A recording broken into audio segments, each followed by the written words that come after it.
I'm concerned. Welcome to Conversations with me, CJ Benjamin. I'm with you on the program until 3 o'clock this afternoon. First show back and reunited with Diresh. So for everyone who's saying hello to Diresh, it's been 10 years since we reunite in the studio, and it's great to be back together. Hello to everyone, Mageshan. I'm glad that you are happy that we're back together on the program.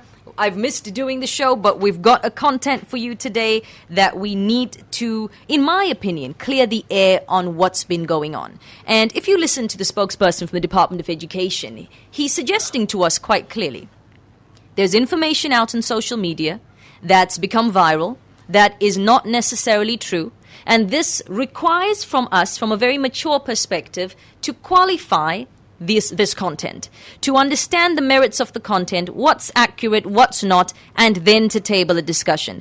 We want to get into, at this moment, a discussion about content as far as you're concerned as parents. So I'd like to open up the lines to you. You can contact me on WhatsApp 083-512-2264. That's 083-512-2264. What is your opinion on the curriculum for 2020, that's the CSE, Comprehensive Sex Education Curriculum? The content leading up to this discussion has been, we do not want our children to be sexualized. We do not want our children to learn about masturbation, anal sex, same-sex relations, and so on. And I'm urging you to establish for yourself today, just to have informed views, if you have been correct in your understanding of the content, and if not, perhaps this is an opportunity to get onto the Department of Education website to find out firsthand. I have a guest that's joining me online right now who I'm delighted to talk with. Lauren Evanthia joins us, and she's the creator of #LeaveOurKidsAlone. It's a social media group that stands against all forms of sex education in schools. They have about 45,000 members on the Facebook page, and it's still growing. Lauren, good afternoon and welcome to the program. Thank you, CJ, for having me on your show. It's a great pleasure. Welcome to Conversations. Lauren, I want to begin, first of all, by asking that you indulge me to challenge you on a few of your perspectives, just to ensure that we have a fair dialogue. Is that all right with you? That's okay with me. Perfect, good. Lauren, I want to understand what spurred you on to create this page, #LeaveOurKidsAlone. Well, I have 4 children of my own that are in junior school, and when this whole thing about the CSE 2020 was exposed, I got a big fight because I didn't know that sex education was already in our curriculum. And I wanted to stop at all costs because I don't want the government to dictate to me how to teach my children about sexuality and when. So you were not aware at all there was any sex education at your kids' school?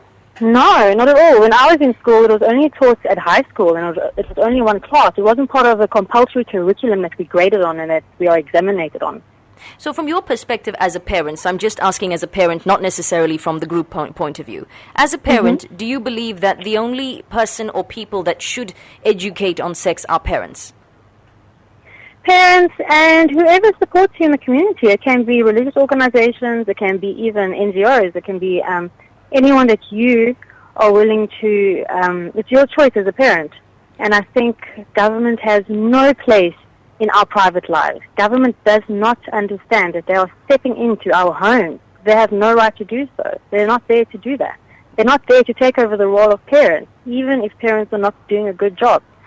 Okay, and in your view, what is the difference between the teacher in the classroom and the religious leader or the community leader? Well, values, belief, and choice. Our kids don't have a choice. They have to, even though Angie says that they don't have to be in the class, they have to reach these key competencies, which means whatever they are learning, whatever UNESCO dictates, has to be taught to our 10-year-olds. And later on, leading up to 2030, it will be moved to 5 years old. We will not have that.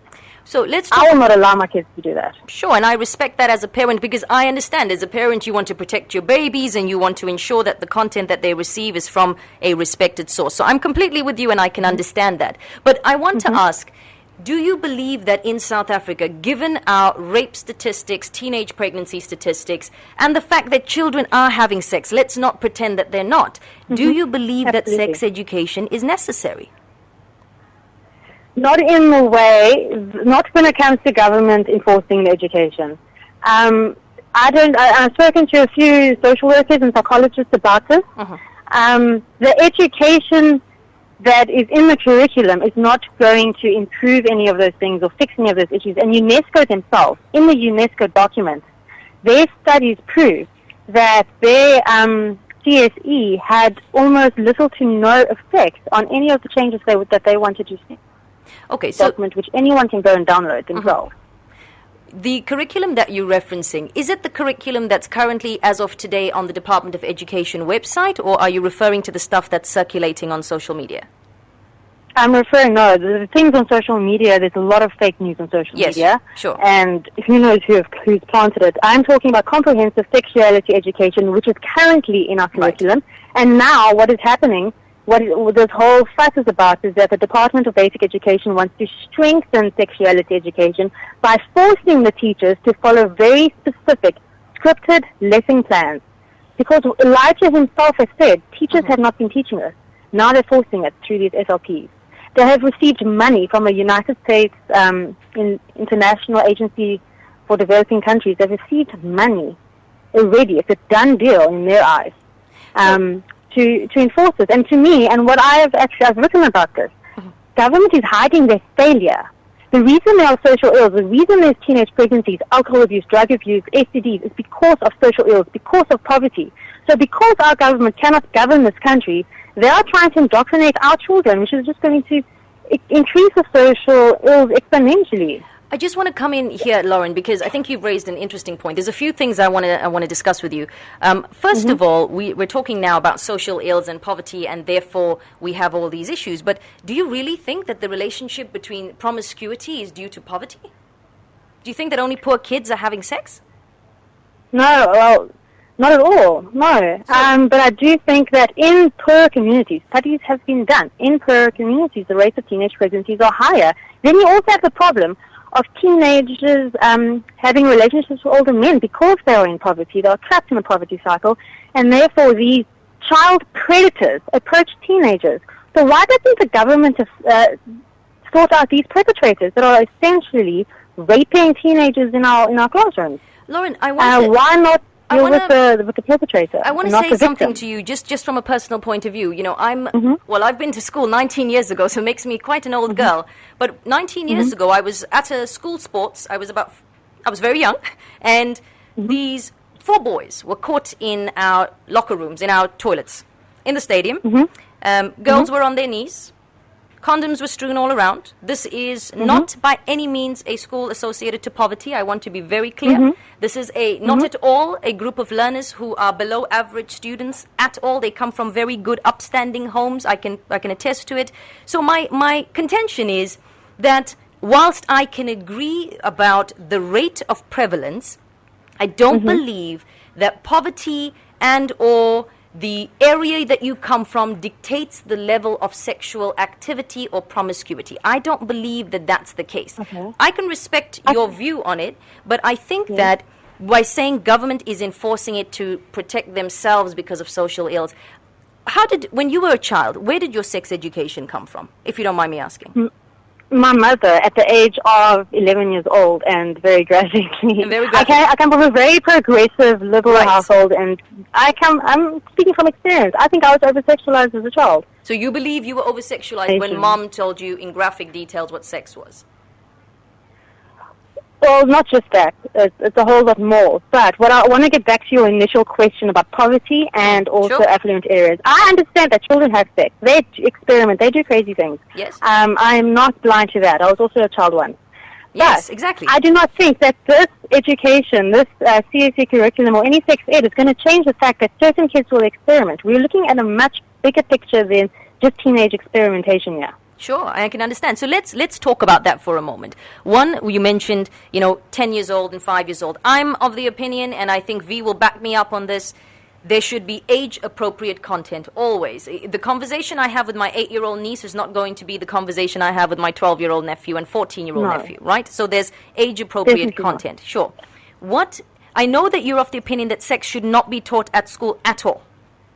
So no sex education, right? Okay, first of all. Do you believe that there should be education on drug abuse at schools? all of those things are actually primarily a parent's duty. Right. And the other thing is that UN is known to be degrading that relationship between parent and child. In Canada, for instance, children have more rights than the parents.